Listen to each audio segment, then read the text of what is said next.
My name is Richard Mochman. I make paintings that the viewer physically interacts with, and I do that for lots of reasons. Some is to bring time into the viewing of the artwork. A lot of painting is just seen at you can see it at a glance.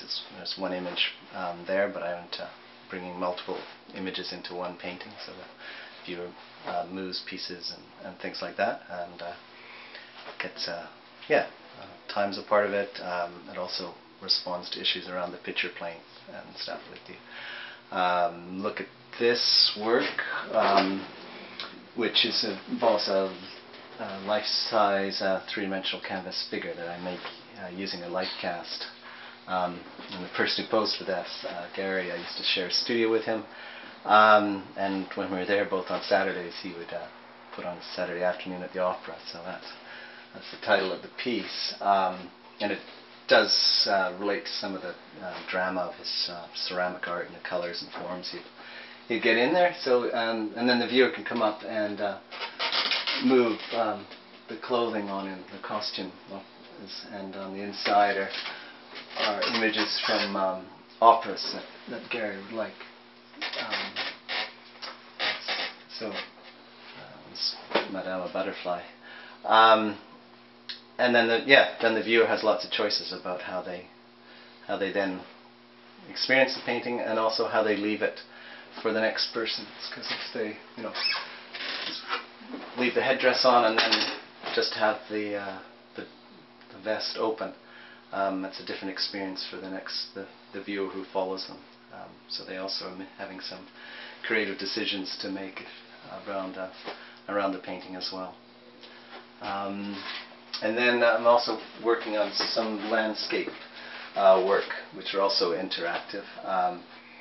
They're basically flat paintings, so there's illusion involved there, whereas when I worked on the others with three-dimensional figures, that's a three-dimensional picture plane to work on, so I'm avoiding some picture plane illusion, all those problems. But then part of the painting will then rotate, and so that breaks the picture plane and makes it very clear that it's a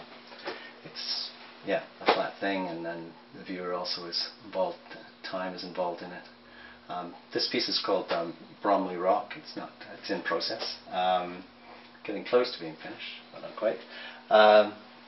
And all these landscapes I've been working on, there's always just pure landscape, which is the sort of a lot of tradition of landscape art, especially if you think of the Group of Seven and a lot of their empty landscapes. But there's some presence of wildlife in there. That's nature's their home and thing. And then the third panel involves some human presence. This one is actually people. Others involve garbage, a toy gun, things like that, some remnant of the human presence. And then the paintings, as the viewer manipulates them, it changes the tone of the painting depending on what's in there and how the narrative possibilities and stuff that the viewer can then play with of bear and chased away by the people, and then you're into the empty landscape or all those other possibilities.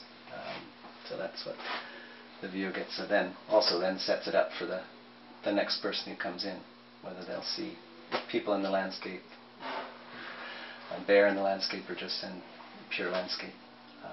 It's up to them. So involved with interaction, choice,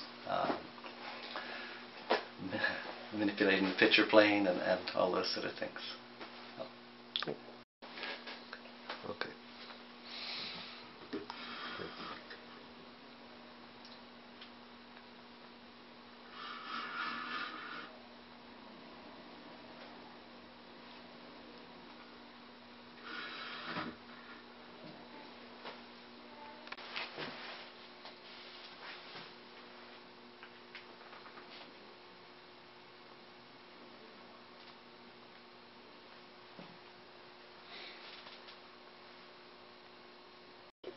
Okay. In making the three-dimensional figures, there's quite an involved process in creating them. First, finding a model, that would connect with the painting that I'm going to be doing.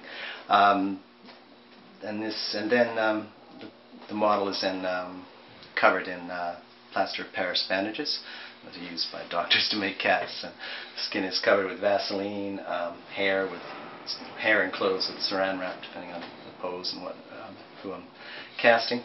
And that plaster of Paris bandage cast then becomes a mold, and I take pieces of canvas, and those pieces of canvas are then pinned inside the plaster of Paris mold, and then once all the pieces are in place, fiberglass resin goes on, and that fuses all the pieces together and then makes it rigid, and then the plaster is then ripped off, and I'm left with a canvas figure that I can then paint on. So it becomes, in one sense, kind of traditional painting with canvas, oil and paint on canvas, and the other panels that will go with it are wood. So it's, again, in some senses, quite traditional.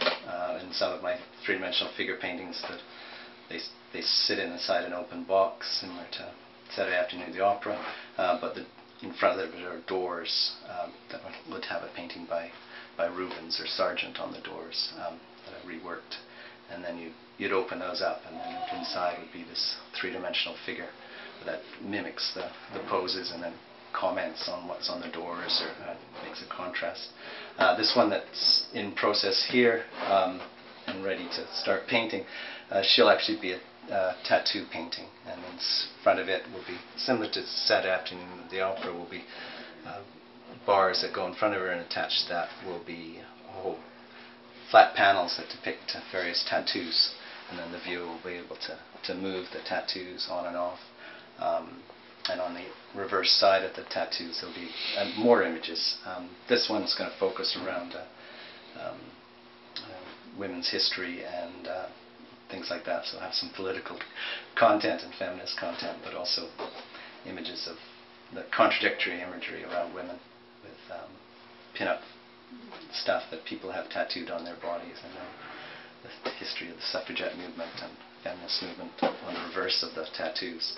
And then the viewer will have lots of choices. There might be 6 or 8 tattoos, and so there's multiple possibilities of how the viewer manipulates things, sets things up, and that. So lots, even more choices than with other panels like Saturday Afternoon at the Opera. So that's how the canvas figures are made. And then I have this three-dimensional form to paint, so I'm not have that illusion of the two-dimensional picture plane involving a human figure.